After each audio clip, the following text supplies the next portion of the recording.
So, what if I told you the US government spent $500 million on a rocket engine that could literally cut the trip to Mars in half and then just tossed it in the trash? Yeah. And not because it was a failure, but because one guy, one billionaire, made it look kind of irrelevant. Okay, let's get into it. Our story starts right here, at what you might call the scene of the crime. This is the official death certificate for Project DRACO, a revolutionary nuclear rocket program.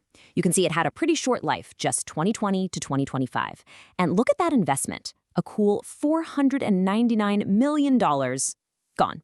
But the real smoking gun is right here, under cause of death, declining ROI due to cheap SpaceX launches. That's our first big clue. All right, so let's follow that money trail. Because the official story, the reason they give for killing this incredible tech, it all points to one thing: the absolutely brutal, game-changing economics of SpaceX. And hey, you don't have to take my word for it. This is Rob McHenry, DARPA's deputy director, basically spelling it all out. What he's saying is, the world that DRACO was built for, it just doesn't exist anymore. SpaceX came along and just completely rewrote the rules of what it costs to get to space. And this chart shows you just how insane that change really was. Look at this. When DRACO was dreamed up back in 2020, it cost over $10,000 to launch a single kilogram to orbit. But by 2025, with Starship coming online, that price just completely collapses by 95, even 98%. All of a sudden, it's down to just a couple $100s. When it's that cheap to get to orbit, being super fuel efficient, well, it starts to matter a whole lot less. You can just launch a bigger gas tank. But this is where the whole story gets really, really weird. Because, okay, sure, on paper, economically, DRACO started to look a little shaky. But when it comes to the actual physics of getting around our solar system, nuclear should have been the undisputed champ. It's not even a fair fight. The idea behind it is actually beautiful in its simplicity.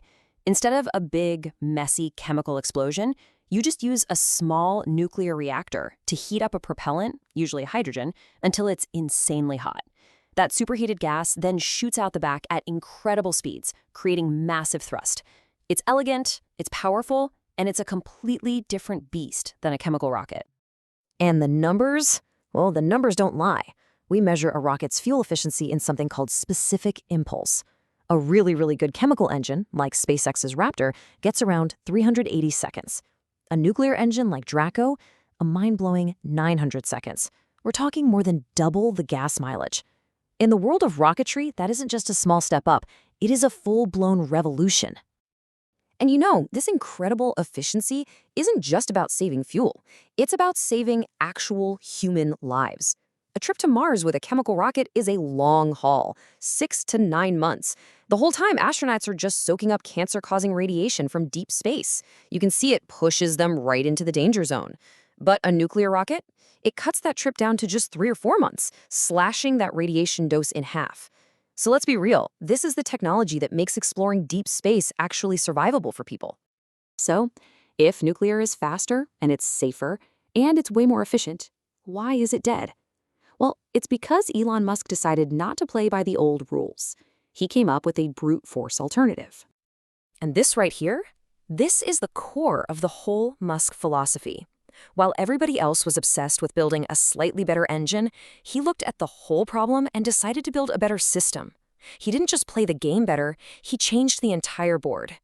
And this is that new architecture in action. It's basically an orbital gas station.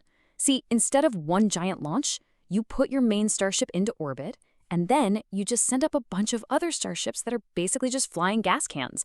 They top off the main ship in orbit so that when it finally leaves for Mars, it's starting with a 100% full tank of gas, something that was pretty much impossible before. It's a really clever, if clunky, workaround. But Musk had an even bigger ace up his sleeve: making your own fuel on Mars. You see, nuclear rockets run on hydrogen, and that's really, really hard to find or make on the red planet. But Starship's engines, they run on methane. And you can actually make methane on Mars using the CO2 in the atmosphere and the water ice we know is there. Musk's argument is just devastatingly simple. Any rocket that can't be refueled on Mars is a dead end if you actually want to build a city there. Okay, so the case seems closed, right?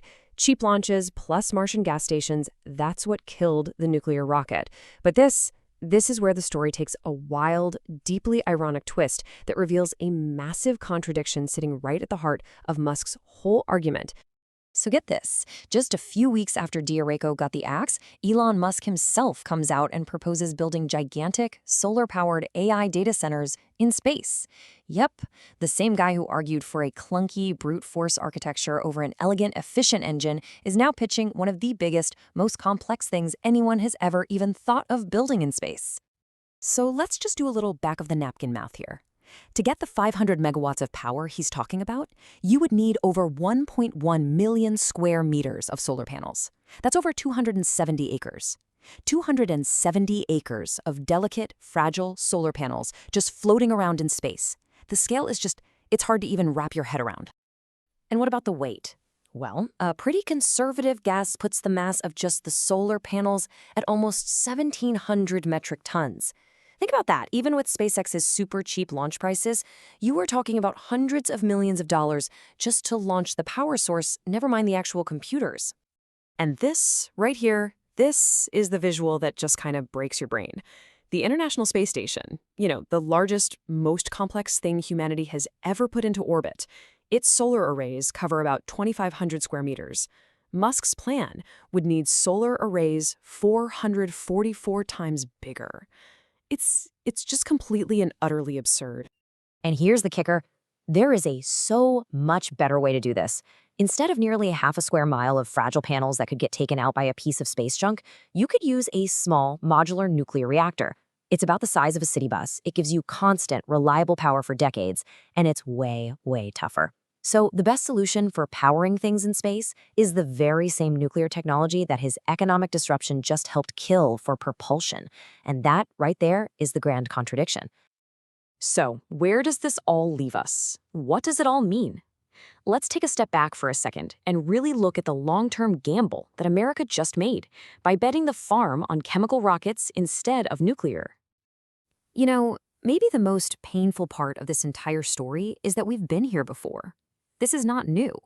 Back in 1973, we canceled something called Project Nerva, which was arguably an even more advanced nuclear rocket program than DRACO. And now, almost exactly 50 years later, we did it again. We're just repeating the same cycle. And we might have just thrown away another half-century of progress. So, what does the future hold? Well, it could be a future totally dominated by SpaceX's chemical rockets.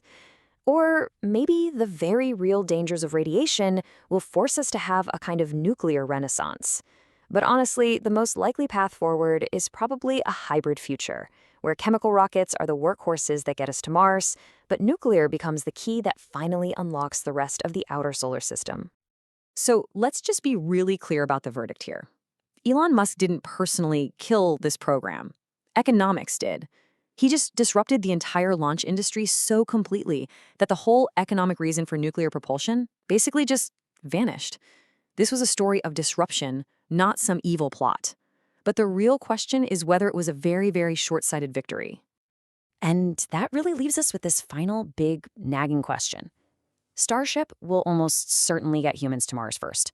It'll plant boots on the ground probably a decade before a nuclear rocket could have. But to build cities, to mine the asteroids, to explore the moons of Jupiter and beyond. For all of that, you really need the insane power and efficiency of nuclear.